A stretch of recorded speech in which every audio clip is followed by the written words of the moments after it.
सूरज डूब चुका है, चारों तरफ सन्नाटा है, हवा थम सी गई है और अगर आपने एक कदम भी आगे बढ़ाया तो शायद आप जिंदा वापस ना लौट पाएं। भारत में सिर्फ एक ही जगह है जहां सूर्यास्त के बाद जाना कानूनी जुर्म है। ये कोई कहानी नहीं है, ये कोई फिल्म नहीं है, ये है भानगढ़ किला, भारत की सबसे डरावनी और रहस्यमयी जगह। राजस्थान के अलवर जिले में अरावली की पहाड़ियों के बीच एक वीरान किला खड़ा है, टूटा हुआ, खामोश और डर से भरा हुआ।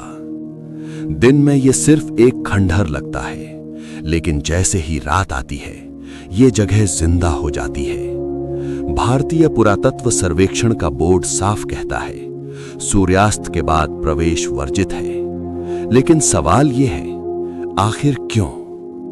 17वीं सदी में इस किले का निर्माण कराया था राजा माधो सिंह ने। कभी यहां महल थे, बाजार थे, हजारों लोग रहते थे। भानगढ़ कभी एक खुशहाल नगर था, लेकिन आज ये पूरा शहर मौत की तरह खामोश है। इतनी समृद्ध जगह इतनी जल्दी उजड़ कैसे गई? कहानी शुरू होती है एक बेहद खूबसूरत राजकुमारी से, जिसका नाम था रत्नावती। उसकी सुंदरता की चर्चा दूर दूर तक थी।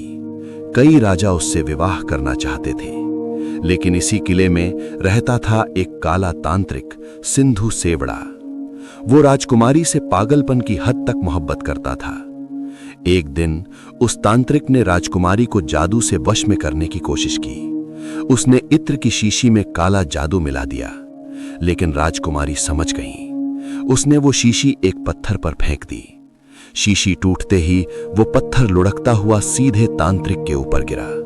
मरते समय तांत्रिक चिल्लाया, भानगढ़ का कोई भी इंसान यहां जिंदा नहीं बचेगा।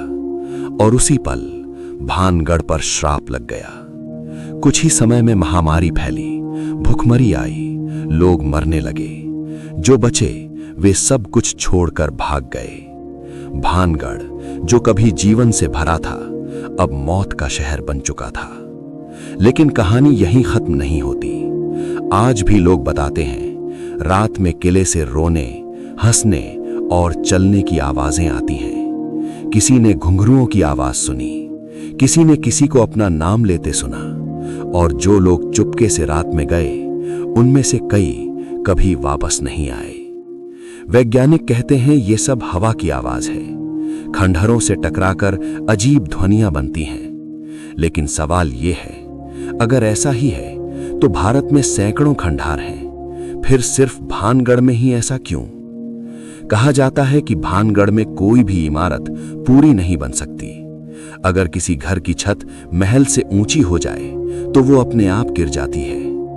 आज तक इस रहस्य का कोई जवाब नहीं मिला।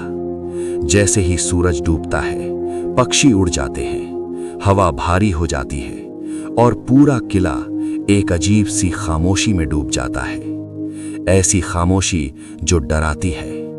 भानगढ़ किला सिर्फ पत्थरों की कहानी नहीं है, ये उन आत्माओं की कहानी है जो शायद आज भी यहीं कैद हैं। तो अगर कभी आप भानगढ़ जाएं, सूरज ढलने से पहले लौट आइए, क्योंकि अगर रात हो गई तो हो सकता है भानगढ़ आपको वापस जाने की इजाजत ना दे, क्योंकि कुछ जगहें सिर्फ देखने के लिए होती हैं, आजमाने के लिए नहीं।